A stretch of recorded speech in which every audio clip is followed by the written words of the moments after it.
Hello and welcome to all. आज हम लोग बात करेंगे डी फॉर्म फर्स्ट ईयर का सब्जेक्ट है ह्यूमन एनाटॉमी एंड फिजियोलॉजी। तो देखिए ह्यूमन एनाटॉमी फिजियोलॉजी का जो सबसे इम्पोर्टेंट है वो डेफिनेशन है और कभी कभी स्कोप भी पूछ लिया जाता है। तो चलिए आइए हम लोग सबसे पहले डेफिनेशन क्लियर करते हैं। देखिए ह्यूमन एनाटॉमी एंड फिजियोलॉजी, सबसे पहले समझ लेते हैं कि ह्यूमन एनाटॉमी और फिजियोलॉजी क्या है। ह्यूमन मीन्स क्या होता है, मानव होता है। एनाटॉमी मीन्स क्या होता है, संरचना। और फिजियोलॉजी मतलब होता है कार्य। तो ज्यादा कुछ नहीं, बस इन वर्ड का मीनिंग आप याद कर लेंगे तो निश्चित रूप से आप इसकी डेफिनेशन वेरी इजी वे में लिख पाएंगे। एनाटॉमी मीन्स संरचना, फिजियोलॉजी मीन्स कार्य। तो देखिए अब हम इसको डिफाइन कैसे कर सकते हैं। आपसे कोई पूछ सकता है कि ह्यूमन एनाटॉमी को डिफाइन करिए या डिफाइन ह्यूमन एनाटॉमी, तो क्या करेंगे। आपको पता है कि एनाटॉमी मीन्स क्या होता है, संरचना। तो आप इसकी डेफिनेशन बनाएंगे कि यह विज्ञान की एक प्रकार की शाखा है जिसके अंतर्गत हम क्या करते हैं कि मानव के शरीर की संरचना का अध्ययन करते हैं। बिल्कुल सिंपल डेफिनेशन है, वही मैंने यहाँ पे लिखा हुआ है। यह विज्ञान की एक शाखा है जिसके अंतर्गत हम शरीर की संरचनाओं और उनके मध्य संबंधों का अध्ययन करते हैं। अब एक चीज यहाँ पे आपको कंफ्यूजन करने वाली हो रही होगी कि उनके मध्य संबंधों का अध्ययन, तो इसका मतलब कुछ खास नहीं है। सिर्फ आप इतना समझिए कि जैसे ह्यूमन बॉडी है, बहुत सारी सेल से मिलकर बना है, सेल से टिश्यू बना है, टिश्यू से ऑर्गन बना है, ऑर्गन से ऑर्गन सिस्टम। तो मतलब इनके बीच में जो एक रिलेशनशिप है, कैसे एक दूसरे से ये कनेक्ट है, उसी को हम क्या बोलते हैं, रिलेशनशिप एमंग देम। अर्थात एनाटॉमी क्या है, एनाटॉमी विज्ञान की एक शाखा है जिसके अंतर्गत हम क्या करते हैं, मानव की शरीर की संरचनाओं का अध्ययन करते हैं और उनके मध्य संबंधों का मतलब कि जो सेल है, टिश्यू है, ऑर्गन है, ऑर्गन सिस्टम डिफरेंट लेवल पे एक दूसरे से कनेक्टेड है, इन्हीं की स्टडी क्या कहलाती है, एनाटॉमी कहलाती है। अगर इंग्लिश में आपको लिखना हुआ तो सेम इसको ट्रांसलेट कर दीजिए इंग्लिश में। Anatomy is a branch of science in which we study the body structures and relationship among them. बिल्कुल वही बात कह रहा है कि यह ब्रांच की यह साइंस का एक ब्रांच है, विज्ञान की एक शाखा है जिसके अंतर्गत हम क्या स्टडी करते हैं, बॉडी स्ट्रक्चर्स मतलब कि शरीर की संरचना के बारे में अध्ययन करते हैं। And relationship among them, relationship among them का सेम वही बात, organ, tissue, cell, tissue, organ, organ system की बात की जा रही है। तो मुझे लगता है कि यह डेफिनेशन आपकी क्लियर हो गई होगी।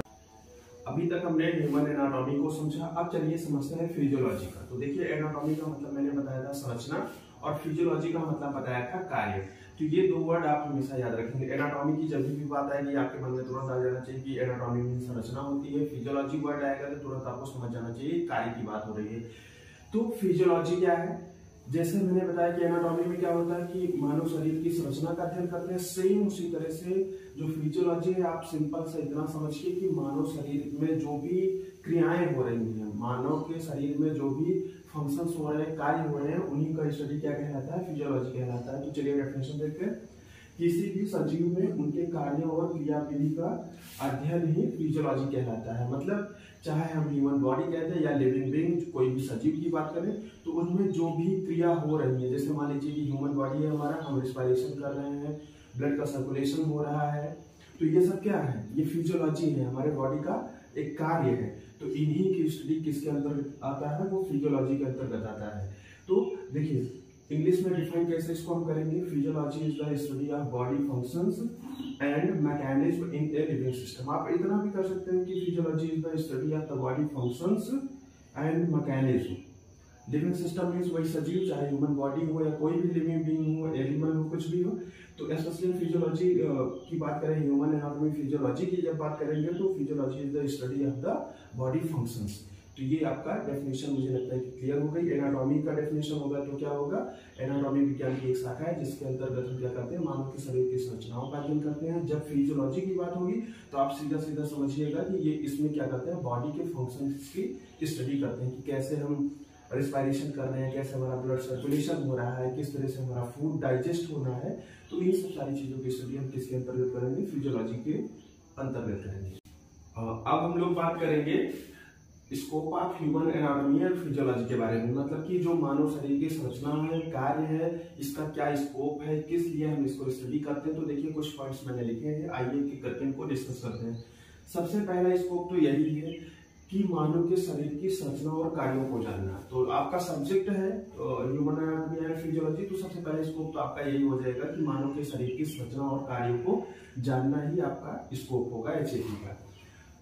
इसको इंग्लिश में ट्रांसलेट करेंगे to know structures and function of human body, मतलब कि मानव के शरीर की संरचना किस तरह से मानव के शरीर मिलकर के बनी है, उनके जो आर्गन है किस तरह से उनके कार्य कर रहे हैं, किस तरह से फंक्शनिंग हो रही है, उसको जानना ही हमारा स्कोप होगा एचएपी का। दूसरा इसको क्या होगा, व्यक्तिगत या सामुदायिक स्तर तक स्वास्थ्य के सुधार है। तो व्यक्तिगत मतलब इंडिविजुअल, अगर एक किसी विशेष व्यक्ति की बात की जाए। सामुदायिक स्तर मतलब कि बहुत सारे ग्रुप ऑफ पीपल्स की बात की जाए। कम्युनिटी मतलब एक तरह से a large number of people, ठीक है। चाहे व्यक्तिगत हेल्थ की बात किया जाए या लोगों में बहुत सारे लोगों के समूह के स्वास्थ्य की सुधार की बात की जाए, तो उसके लिए भी कहीं न कहीं एचएपी का स्कोप है। बिना एचएपी का स्टडी किए हुए ना तो हम इंडिविजुअली किसी चीज को, किसी डिजीज को ट्रीट कर सकते हैं, क्योर कर सकते हैं, ना ग्रुप ऑफ पीपल्स का, चाहे व्यक्तिगत हो चाहे सामुदायिक स्तर का हो।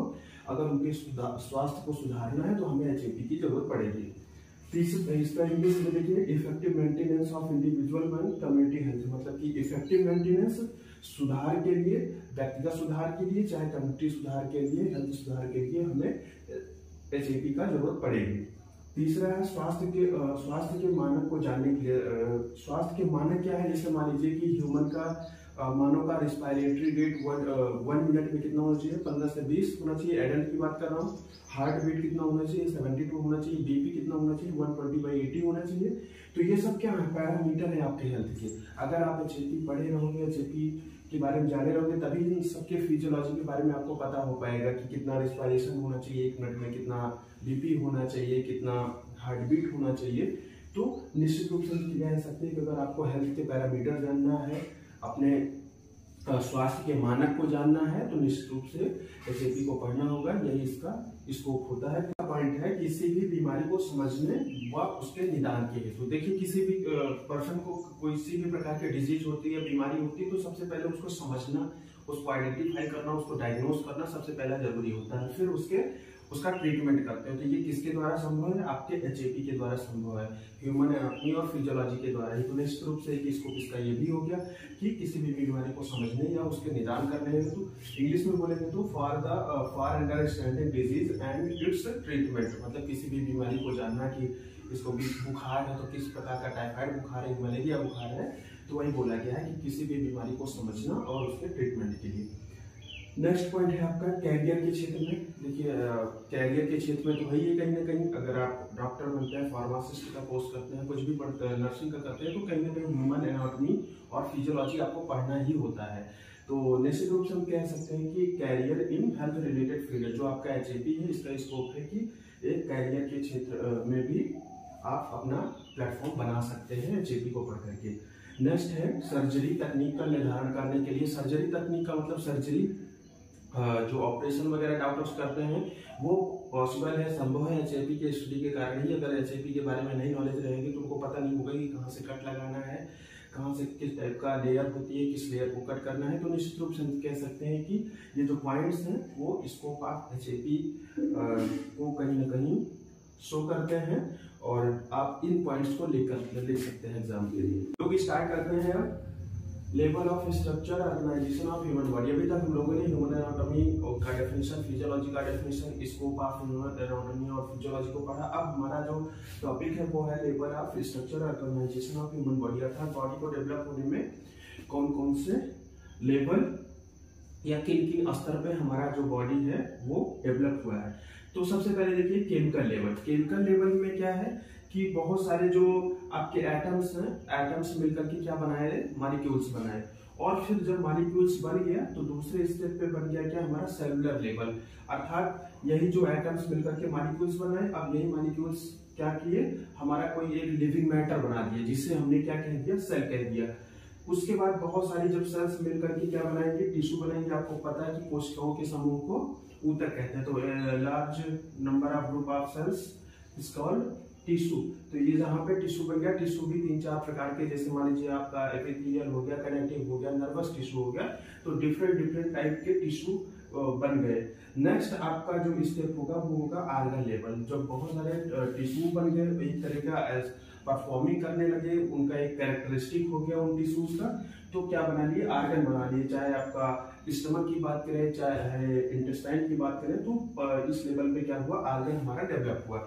देन क्या हुआ, आर्गन के बाद आर्गन सिस्टम, मतलब कि बहुत सारे आर्गन एक दूसरे में मिल गए। सपोज करिए कि जैसे आप भोजन करते हैं, खाना खाते हैं, तो आपका आइसोफेगस में गया, आइसोफेगस से स्टमक से इंटेस्टाइन, इंटेस्टाइन से लार्ज इंटेस्टाइन। अर्थात हम ये कह सकते हैं कि इसमें कई आर्गन इन्वॉल्व हो रहे हैं, चाहे वो आपका आइसोफेगस की बात करें, चाहे आपका स्टमक की बात करें, चाहे आपका स्मॉल इंटेस्टाइन की बात करें, चाहे आपके लार्ज इंटेस्टाइन का बात करें। अर्थात जब कई सारे आर्गन मिल करके एक विशेष परफॉर्मिंग करने लगते हैं तो उसे हम क्या बोलते हैं, आर्गन सिस्टम बोलते हैं।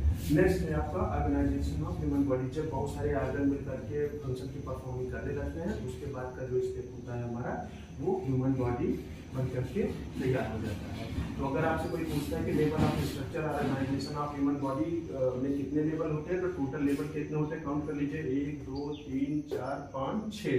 तो आपका आंसर क्या होगा, 6 होगा। अगर आपसे पूछता है कि नाम बताइए, तो सबसे पहले बोलिएगा कि केमिकल लेवल, बहुत सारे केमिकल्स एटम्स मिलकर के मॉलिक्यूल्स बनाएंगे। उसके बाद क्या होगा, हमारा सेल्स बन जाएंगे।